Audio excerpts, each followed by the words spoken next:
Somos Medios Rioja. Y sentimos pasión por el periodismo.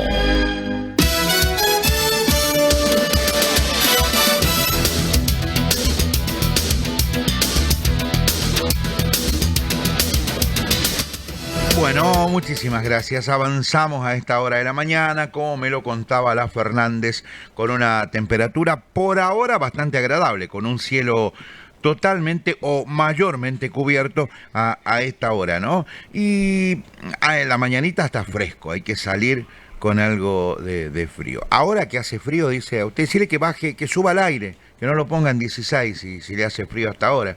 En La Rioja en noviembre no hace frío, decirle a Flores. Lo que pasa es que él puede ser que tenga el pecho frío. Está en línea el licenciado Hernán, tantas que me hacen a mí, una que me desquite, Fernández, bancame una, por Dios. Lo banco. Gracias, Gabriela. Está en línea el licenciado Hernán Herrera, licenciado en Ciencias Políticas, creo, ya le voy a preguntar que me confirme. Él es del área Economía del Instituto Argentina Grande. Queremos charlar, sacándole pocos minutos de su tiempo, el tema de la economía en las familias de clase media. Esta mañana hablábamos del INDEC, nuestra editorial fue de la inflación. Hablábamos de las mediciones del INDEC que suenan mentirosas a todo punto de vista, pero ¿cómo viene la economía en las familias de clase media si es que todavía consideramos que existe con la fortaleza de otras épocas en la historia social de la Argentina la clase media? Hernán, querido, buen día, ¿cómo estás? Buen día. Bueno, yo también te banco, José Luis. ¿En qué sentido, amigo? Estabas diciendo que te banquen un poco, entonces yo también te banco. No, bien, perfecto. Ahí tengo a alguien, ya son dos. Somos tres, son dos o tres, es mucho. Ya la mitad más uno. Para mí, si vieras cómo me putean después de la elección del 26, así que con que tenga un respaldo, ya para mí es demasiado, mi querido. Licenciado en Ciencias Políticas, ¿dije bien cuando te presenté? Sí, ¿no? Es correcto, sí. Yo me especialicé más en áreas de economía, de programas económicos y de política económica local. Vengo de esa formación de grado, sí. Ahora, qué linda tarea debe ser investigador de un área como la economía, ¿no? Yo hago periodismo hace muchos años, creo especializarme en otros temas sociales, históricos, políticos quizás y no económicos, pero hoy analizar la economía, yo la verdad se la regalo a alguien que vaya a analizar la economía en este momento de este país, pero no por Milei o por estos 20 y pico de años de este siglo, sino uno ve una película en el canal Volver de los años 60 en blanco y negro y ya los problemas que tenían hace 60 años atrás son los mismos que hoy tenemos en el 2025. ¿Es tan así, mi querido licenciado? Sí, es un poco así y además se suman todos los problemas que está generando una información muy recortada por parte de todos los sectores, ¿no? Hay sectores que te dicen una cosa, sectores que te dicen otra, entonces es bastante difícil poner blanco sobre negro en este sentido. Y lo que estamos viendo es que justamente en el mismo sentido, el problema principal de esta economía que hoy está liderando Milei es la fragmentación social que impacta también una fragmentación de las empresas, en el sentido de que hay sectores que están mejor y muchos que están peor, empresas que están cerrando y empresas que a lo mejor están mejor. Y esto se ve en varios indicadores de la economía. Bueno, a ver, perdón, y me baso en esto porque yo leí un informe tuyo, pero no de ahora, creo que de principio de año o mitad de año, creo que en un medio hablaste y precisamente decías esto, que el modelo económico está fragmentado, cayó en los que cayó mejor en los que más tienen y peor en los que menos tienen, lo cual agrietó esta brecha de diferencia que hay en el poder adquisitivo de este país, ¿no? Sí, nosotros hemos construido un indicador que se llama indicador de consumo para diferenciar entre consumo de durables y no durables. Y entonces nos hemos dado cuenta que la gente que tiene un margen de ahorro en dólares ha logrado de golpe cambiar el auto, viajar, pero mucha gente que no tiene ese margen de ahorro está viviendo mucho peor. Y esto se ve en aumentos de tarifas que están muy por encima de la inflación y que recortan salarios, el disponible de salario después de las tarifas, ¿no? Entonces eso hace que de golpe estemos viendo el consumo de supermercados por el piso y que eso responda a un malestar en las familias que no está bueno y que también tiene que ver con el endeudamiento que tienen las familias. Se están endeudando para pagar alimentos, lo cual no es lo ideal. Se tarjetea mucho, ¿no? Se tarjetea más que nunca, si bien ahora hizo una Pero no la de una débito, curvita, licenciado, ¿no? Porque con el débito de es como crédito, si tuviera no, plata crédito. la de crédito hablamos, ¿no? Estamos hablando de la de crédito, Claro. sí, claramente cuando uno mira los indicadores del mismo INDEC, se encuentra con que el uso de tarjeta de crédito para pagar supermercados ha aumentado con mucha fuerza durante estos 2 años. Y eso tiene que ver con un problema para llegar a fin de mes. Lo que pasa es que ese problema uno lo puede tarjetear un poco, pero después tiene que pagar esas deudas. Y esas Sí. deudas también estamos viendo que cada vez entran en mayor morosidad. Todavía no es un número de crisis absoluta, pero está creciendo. Entonces, si no hay medidas y no hay acciones Claro. por parte del gobierno, va a seguir subiendo y va a Bueno. seguir perjudicando la vida de esas familias. Es como el TikTok ese que de hace algunos meses atrás, el tipo que en la charla en el bar de la esquina con los amigos planifica vacaciones y cuando sale de ahí pasa por la pollería a buscar ofertas de colas, ranchos o menudo. O sea, el síndrome de Doña Florinda también, ¿no? Sí, y estamos viendo que las familias se están endeudando de distintas maneras, no solamente con bancos o créditos comunes, sino también están usando los canutos que tienen guardados, le piden prestado a amigos, a familias, usan ahorros, ¿no? Esos serían los canutos. Bueno, entonces todas estas estrategias tienen que ver con una situación bastante complicada para llegar a fin de mes y que se está viendo agravada con el paso de los días, mientras vemos un gobierno que celebra una estabilidad financiera y no mete ninguna medida para la economía real. Te tiro 2 indicadores de la economía real para que tengamos dimensión. La industria está 10% abajo que en 2023. La construcción está 24% abajo que en 2023. La obra pública está 80% abajo a nivel nacional, ¿no? Está 80% abajo que en 2023. Y estamos comparando con un 2023 que tampoco fue un año para festejar, es un año bastante complicado, 2023. Con lo cual, hay un montón de indicadores que muestran que la economía real no forma parte de la agenda del gobierno. Y eso nos parece un problema, porque uno quiere defender un país que crezca, que tenga infraestructuras para crecer y que esté más competitivo con el mundo. Bueno, eso no está pasando. Claro. Quiero preguntarte sobre la clase media. A ver, para quienes entendemos la historia, las castas, las clases de épocas antiguas, pero aquí en Argentina se había instalado una clase media donde no eran hiperbillonarios, pero que tampoco tenían el problema de llegar a fin de mes y que no tenían tantos problemas como los Pérez García o los Argentos. Pero ahora pregunto, hoy la clase media, ¿en qué situación está? Si es que todavía considerás en tus estudios, en tus investigaciones que existe. Sí. Yo creo que la clase media ya en épocas de Alfonsín para estos tiempos, sobre todo en la época de la Rúa y ni hablar después del Corralito, creo que ha tenido muchas, sin desaparecer, ha tenido algunas variaciones que hay que destacar. Desde tu punto de vista, esa clase media, ¿con qué poder adquisitivo está hoy? Si es de las que han ganado con este modelo económico o es la de que cada vez van tendiendo o que vienen en un tobogán hacia la pobreza. La clase media hasta 2001 y desde 1976 más o menos fue bajando, fue cayendo en su proporción sobre la sociedad y volvió a crecer con bastante fuerza, casi un 50% más se agrandó entre 2002 y 2017.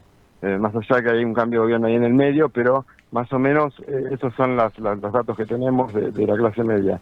Y hoy estamos viendo que es uno de los sectores más perjudicados. Uno ve que puede bajar la pobreza en los sectores más bajos, pero la clase media que no llega a caer en la pobreza se acerca peligrosamente porque tiene tarifas más altas, tiene el transporte que ha subido con mucha fuerza. Incluso ayer mismo, cuando estábamos hablando del índice de inflación, el transporte es uno de los ítems que más sube contra el IPC promedio, que es de 2,3, y eso tiene que ver con tarifas y con un disponible de la clase media que al final del día tiene menos para sus usos en entretenimiento, en ropa, en cosas que podrían ser de mayor satisfacción, ¿no? De menos necesidad primaria y de mayor satisfacción del día a día. Bueno, Pero, eso le está Hernán, pegando a la clase media. esa clase media, esa familia, comparado con lo que hablábamos al principio de la nota, ¿esa familia es de las que se tienen que endeudar para comprar alimentos o todavía tiene el canutito? Que no creo que haya muchas familias que tengan el canutito a plazo fijo en un banco o una financiera, y ni hablar de los que tienen algo guardadito como la abuela en los colchones. ¿Cómo está la clase media respecto a esa situación de endeudamiento que hablamos al principio, que más lo hablamos en realidad en general, ¿no? No sé si la clase media ha caído también en tener que endeudarse para poder pagar algo o para comprar alimentos. Sí, es como decís, lo que pasa es que la clase media tiene un montón de estratos en su interior y eso también hace que uno tenga que revisar algunas cosas. También podríamos hablar de clase trabajadora, que es la que tiene un ingreso permanente, un ingreso que se está viendo deteriorado, y si bien no cae en la línea de pobreza, vive peor, por esto estamos hablando. Esos sectores sí, en parte están endeudando, en parte todavía están pagando mayormente sus deudas, a lo sumo no pagarán el total de la tarjeta, pero vienen pagando el mínimo. Todavía no es una situación tan grave, pero sí lo que vemos es que se agrava rápidamente. Entonces, es un gobierno sin estrategias para esos sectores trabajadores. Y lo vemos en que ha bajado el nivel de empleo formal, ¿no? Yo no sé si ustedes vieron que hubo toda una discusión acerca de cómo formalizar la economía estos días, que se dispara porque un economista habla del impuesto al efectivo, pero a mí lo que me preocupa, más que nada, es que no hay estrategias para sostener el empleo formal que ya existe. Entonces, es medio a veces el eje de los debates en los medios se nos va un poco de lado y perdemos que la coyuntura está siendo muy complicada. Ahora, bueno, de hecho, creo que lo comentaba hoy o en el programa de ayer, cuando hasta Cavallo apareció, que bancó este modelo al principio, hoy apareció diciendo que no es el modelo correcto.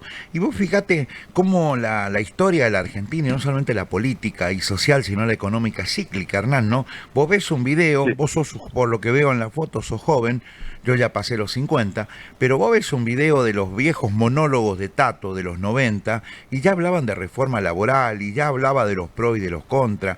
Por eso como que todo volviera en la Argentina, ¿no? Y no siempre para bien.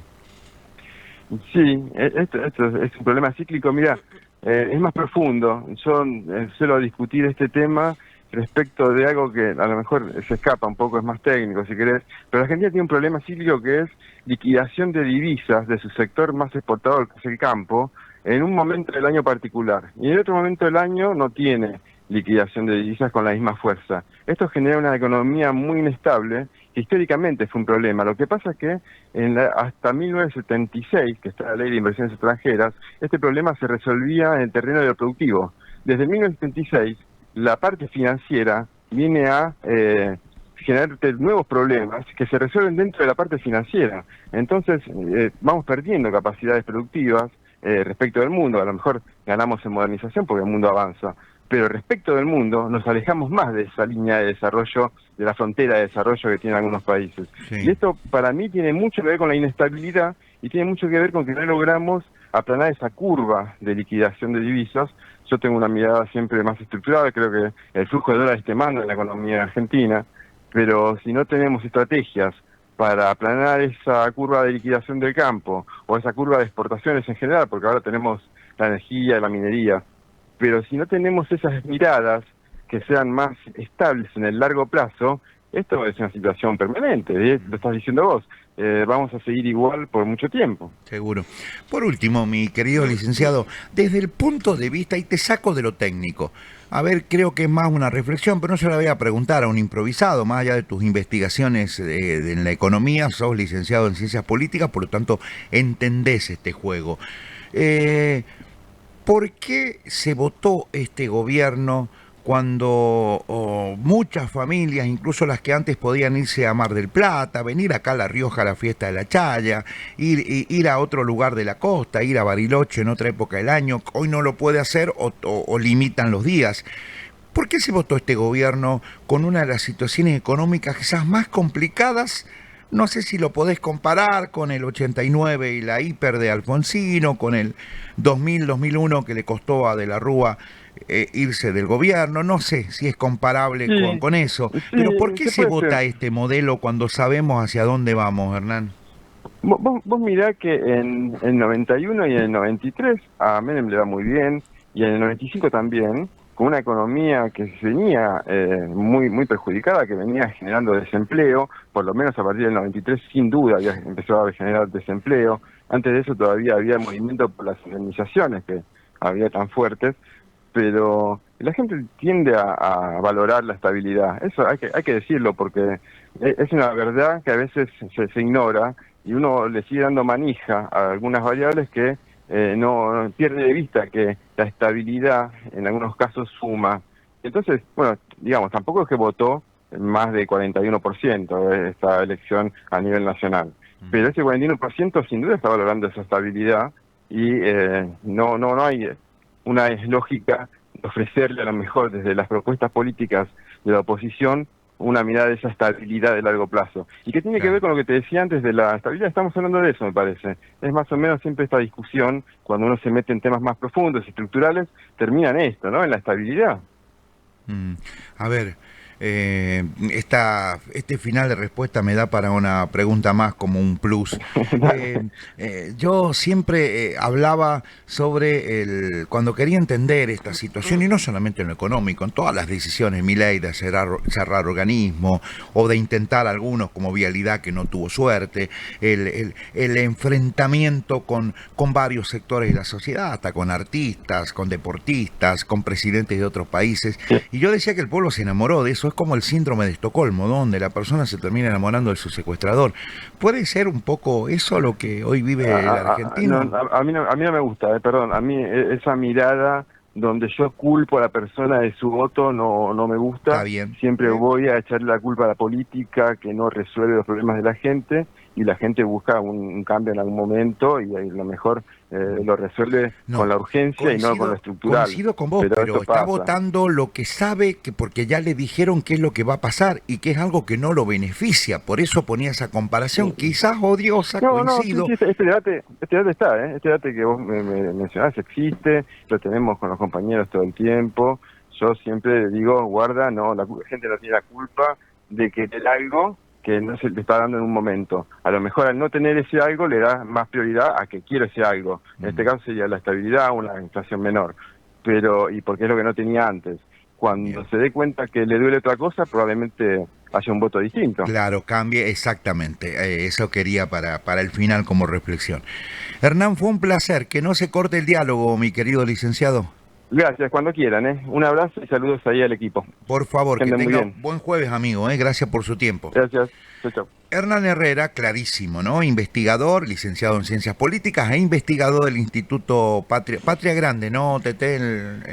El nombre del instituto. Bueno, con este análisis de la economía, de la realidad.